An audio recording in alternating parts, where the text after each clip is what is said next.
The Loop is yet another stunning and futuristic mega project in Dubai. Believe it or not, this project is an enclosed transportation structure that is solely designed for cyclists and pedestrians just to keep the population happy, healthy, and connected. Of course, that alone would be just boring. Thus, it also encompasses vertical farming, housing, entertainment, well-being spots, city-related infrastructure, clean energy production, and, prepare to be surprised here, a Hyperloop too. Yes, the $22 billion, 93-kilometer-long loop around Dubai will encompass all these things, and it will even be climate-controlled. But Dubai has a history of creating fancy mega projects to drive tourism and prestige. Many have succeeded, whilst many have been a massive failure. Will this project live up to the hype, or will it too become another white elephant?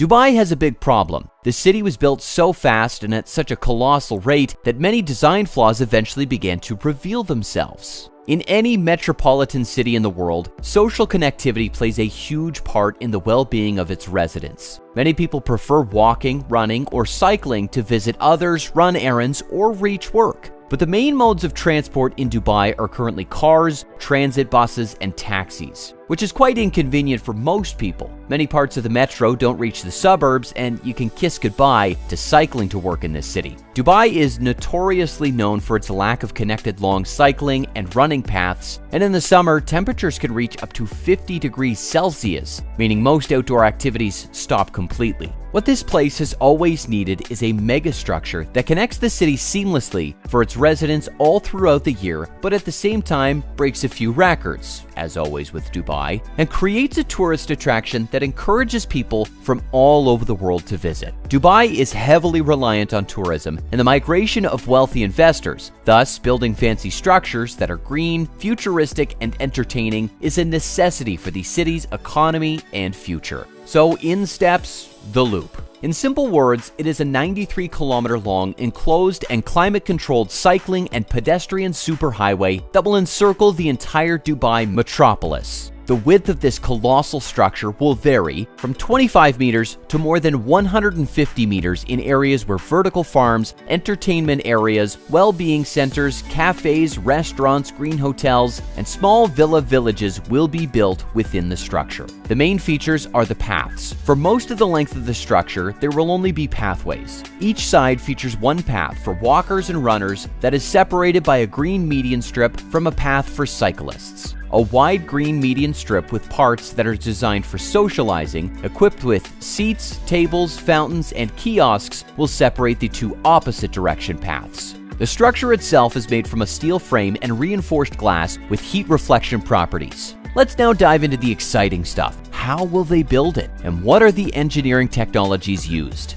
Naturally, such a long structure that encircles an entire city would pass over roads, highways, water bodies, railways, and near beaches. Additionally, the structure has to be as flat as possible, meaning it cannot go up and down as the terrain changes. To solve this problem, the structure will sit on a reinforced concrete slab with a sub-level for maintenance, water mains, sewage mains, electricity lines, and communication infrastructure that will serve many of the current and future adjacent parts of the city. Hence, several sections of the Loop will be elevated above the ground or designed as bridges over roads, highways, railways, and such. As for the structure itself, it will be a combination of steel-supported glazed facades and roofs and an arc that extends from one edge of the concrete slab to the other with various heights depending on width. Steel is being used because when glazing has to support distances over 4 meters, other materials just won't cut it and are not durable enough to withstand the weight of reinforced glass and elements of nature.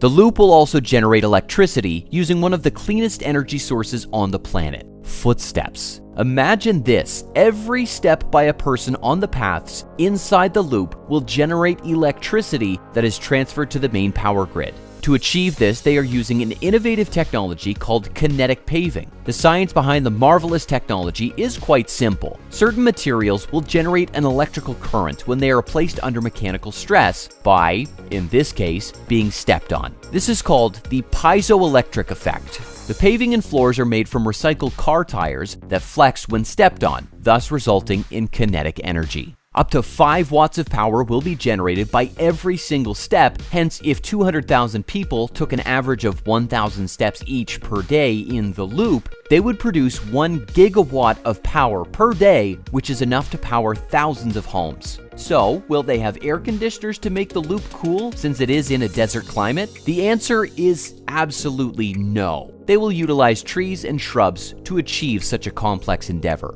As we said earlier, the paths are separated by green medians. Additionally, several sections will feature gardens. Hence, the entire structure is designed as a garden, and as you already know, certain plants are natural air conditioners. The simple science is, trees and plants go through a process called transpiration, which makes plants sort of sweat, which evaporates, causing heat to be removed from the air, which provides a cooling effect. Some plants are better than others as air coolers, and some of these plants also produce more oxygen than others, hence you can expect the loop to be full of plants such as sansevierias, which also remove toxins from the air, rubber plants or Ficus elastica, weeping fig plants, Chinese evergreen, or aglaonema. And to the joy of Emirates, the palms like areca palms, fern palms, fishtail palm, and lady palm, which feature small stomas that take in CO2 and release oxygen. They will also give the structure a rainforest feel. The irrigation system that will be used for watering the plants and gardens in the loop is based on 100% recyclability, meaning every drop of water and the moisture accumulated inside is collected,